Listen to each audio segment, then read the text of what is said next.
स्वामीनारायण हरे, स्वामीनारायण हरे।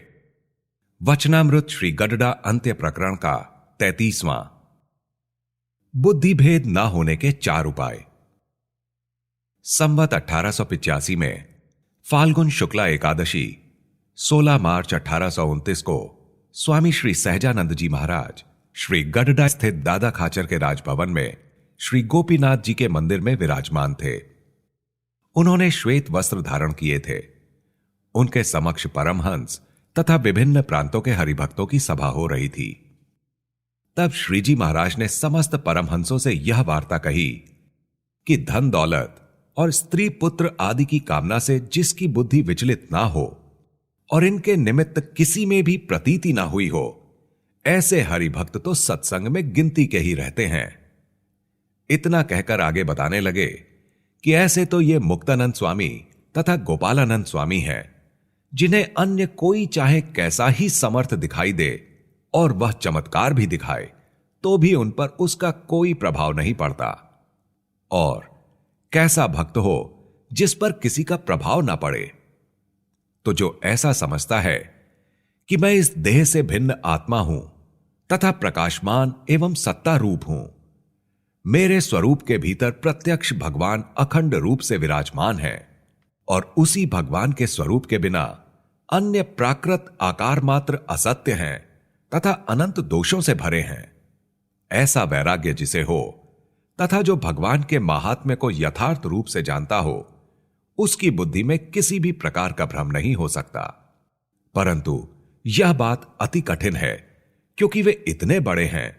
फिर भी यदि कोई इनका अधिक सम्मान करे तथा उनके सामने रुपयों और सोना मोहरों के ढेर लग जाए तथा रूपवती स्त्रियों का योग हो जाए, तो वे इतने बड़े त्यागी होने पर भी उनसे प्रभावित हुए बिना नहीं रह सकते।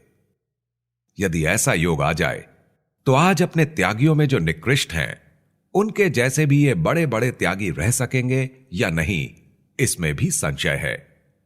क्योंकि इन माइक वस्तुओं का योग ही ऐसा है। जैसे हम सब लोग यहां सयाने बनकर बैठे हैं, किंतु यदि मद्यपान किए हुए हों तो ना जाने कैसे कैसे कारनामे करने लगते। वैसे ही निश्चित रूप से इन वस्तुओं का संग लगे बिना रहता ही नहीं।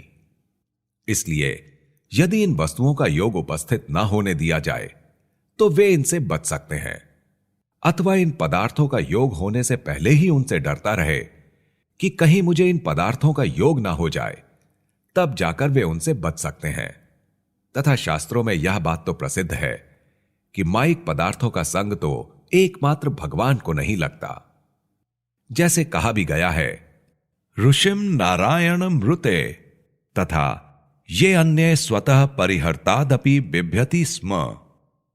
इसके पश्चात श्रीजी महाराज ने यूं कहा कि वासुदेव भगवान का एकांतिक भक्त किसे कहते हैं? तो जिसमें स्वधर्म, ज्ञान, वैराग्य तथा वासुदेव भगवान के प्रति महात्म्य युक्त अनन्य भक्ति हो, उसे एकांतिक भक्त कहा जाता है। उसकी गति इस प्रकार कही गई है कि उसका वासुदेव भगवान में प्रवेश होता है। वह प्रवेश क्या है? तो तेजो मंडल में जो दिव्य मूर्ति वासुदेव भगवान है, उनसे उस भक्त का स्नेह होता है।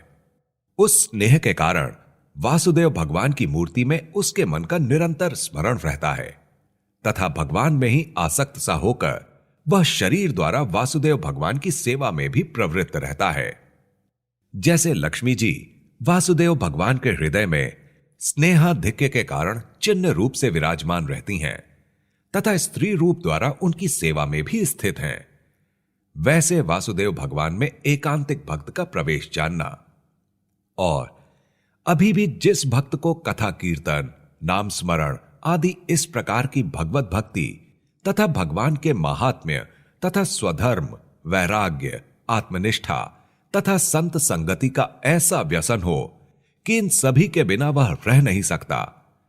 जैसे अफीम आदि मादक पदार्थ जहर जैसे कड़वे होते हैं, फिर भी व्यसनी बिना मादक पदार्थों के रह नहीं सकता है। तथा कोई शराबी हो, उसका गला जलता भी हो, परंतु व्यसनी तो उसके बिना रह नहीं सकता। ऐसे व्यसनी को तो बहुत से रुपए दिए जाएं, फिर भी उसको छोड़कर अपने व्यसन को ही अधिक प्रिय बनाए रखता है, क्योंकि वह व्यसन उसके जीवन के साथ घुल मिल गया है। उसी प्रकार जिसे भगवत भक्ति आदि क्रियाओं का व्यसन लग गया हो, फिर वह चाहे कैसी भी बुरी संगति वाले वातावरण में रहे, परंतु बिना भक्ति के अन्य कार्यों में उसका मन कभी प्रसन्न नहीं होता। भगवत भक्ति आदि क्रियाओं में जिसका जीव तन्मय हो गया हो और वैसी ही भक्तिमय अत्यधिक क्रियाओं में ही उसकी आसक्ति हो, तो जानना कि ऐसे भगवत भक्त का प्रवेश वासुदेव भगवान में हो गया है। ऐसा भगवत भक्त बिना भगवान की सेवा के चतुर्धा मुक्ति की भी इच्छा नहीं करता, तो अन्य पदार्थों की तो बात ही क्या। ऐसे भक्त को एकांतिक भक्त समझना, और ऐसा भक्त ना हो कि जो कभी कभी भगवान की भक्ति में आनंद का अनुभव ले और कभी कभी कुसंग के वशीभूत होकर भक्ति को भूल जाए और उसे दूसरी तरह का चस्का लग जाए। ऐसे भक्त को तो प्राकृत देहाभिमानी कहते हैं। वह सच्चा भक्त नहीं है और उसके बारे में ऐसा विश्वास भी नहीं रहता कि वह सत्संग में टिकेगा ही। पुनः श्रीजी महाराज ने कहा कि भगवान के भक्त को स्त्री, धन, देहाभिमान तथा स्वभाव, इन चारों के बंधन से मुक्त हो जाना चाहिए। यदि उसमें कचाई रह गई और वह यदि भगवान की भक्ति भी करता हो, फिर भी उसकी भक्ति के विषय में विश्वास नहीं रहता, उसकी भक्ति में अवश्य विघ्न उपस्थित हो जाएगा। क्योंकि जब कभी उसे स्त्री और धन का योग हो जाएगा, तब उसकी भक्ति का ठिकाना ही नहीं रहेगा और वह उसी में आसक्त हो जाएगा। तथा देहाध्यास होने पर जब देह में रोगादि कष्ट बने रहते हैं और उसे अन्न वस्त्रादि नहीं मिल पाते अथवा कुछ कठिन व्रतों के पालन की आज्ञा हो, तब भी उसकी भक्ति में बाधा उपस्थित हो जाती है तथा वह भक्त व्याकुल हो जाता है और विवेक भ्रष्ट होकर मनमाने ढंग से बर्ताव करने लगता है। यदि किसी तरह का उसका कोई बुरा स्वभाव हो और संत उस पर टोकने लगे तथा स्वभाव के अनुसार उसे व्यवहार ना करने दें, परंतु अन्य रीति से आचरण कराएं, तो भी वह उद्विग्न हो जाता है और संत संगति में नहीं रह सकता। ऐसे देहाध्यासी की भक्ति कैसे निभ सकती है? इसलिए दृढ़ भक्ति के इच्छुक पुरुष को पूर्वोक्त चारों के बारे में शिथिलता नहीं रखनी चाहिए। यदि इन चारों में आसक्ति रह गई, तो भी विवेक पूर्वक धीरे धीरे उसका त्याग कर डालना चाहिए। तभी वासुदेव भगवान की निश्चल भक्ति कर सकता है। यह वार्ता ऐसी ही है, इसमें कोई संदेह नहीं है। इति वचनामृतम। इस प्रकार से श्री गरुड़ा अंत्य प्रकरण का 33वां वचनामृत पूर्ण हुआ।